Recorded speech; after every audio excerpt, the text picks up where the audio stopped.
भारत के प्रत्येक नागरिक से यह आग्रह किया है कि वह वंदे मातरम के साथ जुड़े, भारत की राष्ट्रीयता को मजबूती प्रदान करें। याद करिए, जिस गीत को स्वयं स्वर दिया हो गुरुदेव रविंद्रनाथ टैगोर ने, उस गीत का विरोध किया जा रहा है। भारत का क्रांतिकारी जिस गीत को गा करके फांसी के फंदे पर चूमता था, उसका विरोध किया जा रहा है। भारत की एकता और अखंडता का प्रतीक जो गीत है, उसका विरोध किया जा रहा है।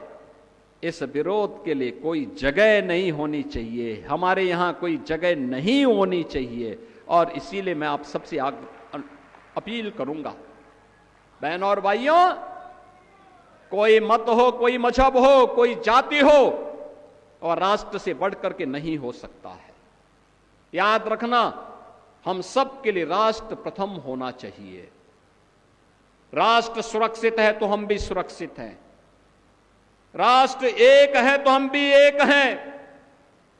राष्ट्रीय एकता के मार्ग में सबसे बड़ी बाधा यही है जो वंदे मातरम के मार्ग में बाधा है, यही बाधा है।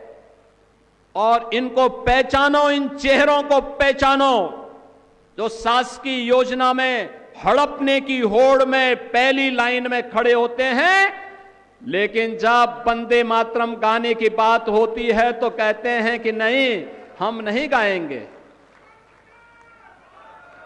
बहनों और भाइयों, मैं तो आप सबसे कहूंगा, हमें राष्ट्रीय एकता के मार्ग की इन बाधाओं को दूर करना होगा। ये जातिवाद की राजनीति, परिवारवाद की राजनीति, क्षेत्रवाद की राजनीति, मत और मजहब के नाम पर विभाजन, समाज में किसी भी प्रकार की उस दुष्प्रवृत्ति को जो भाई को भाई से लड़ाने की, जाति को जाति के साथ लड़ाने की, एक क्षेत्र को दूसरे क्षेत्र से लड़ाने की, किसी दुराभिसंधि पर आधारित हो, उसको कतई हमें स्वीकार नहीं करना चाहिए, कतई स्वीकार नहीं करना चाहिए।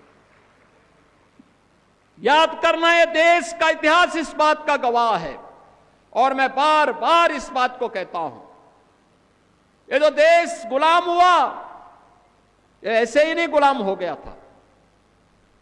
पहले इस देश में आकर के विदेशी ताकतों ने, विदेशी विधर्मियों ने इस देश में आकर के पहले हमें आपस में लड़ाने का काम किया था, जाति को जाति से लड़ाने का काम किया था, जातीय सेनाएं खड़ी की थी। ये जातीय सेनाएं ऐसे ही लड़ा लड़ा करके पूरी ताकत को कमजोर कर दी, और बाद में फिर बीच में घुस करके एक पक्ष को अपने साथ जोड़ करके ये दिखाने का कार्य करती थी कि वह उनके हितैषी हैं, लेकिन वास्तव में हितैषी नहीं थे, वह तो देश पर काबिज करने के लिए आए थे। बहनों और भाइयों, इतिहास केवल पढ़ने की नहीं, आत्मावलोकन का एक अवसर भी हम सबको देता है।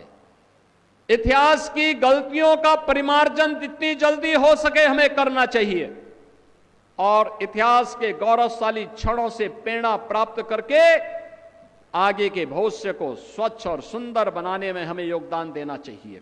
और इसीलिए हम सब आज आपके बीच में आए हैं। आज भारत एक नए भारत के रूप में हम सबके सामने है। आपने देखा होगा, प्रधानमंत्री मोदी जी के नेतृत्व में पिछले 11 वर्ष में भारत की जो यात्रा निकली है, बहुत शानदार यात्रा के साथ भारत आगे बढ़ा है। बहुत शानदार यात्रा, ये यात्रा जिसमें विकास भी है, गरीब कल्याण भी है, और विरासत का सम्मान भी है। आप सोचिए, विरासत का सम्मान, लौह पुरुष सरदार वल्लभ भाई पटेल को पहली बार सम्मान देने का काम स्वतंत्र भारत में अगर किसी ने किया, सरदेव अटल बिहारी वाजपेयी जी ने किया था। अटल जी ने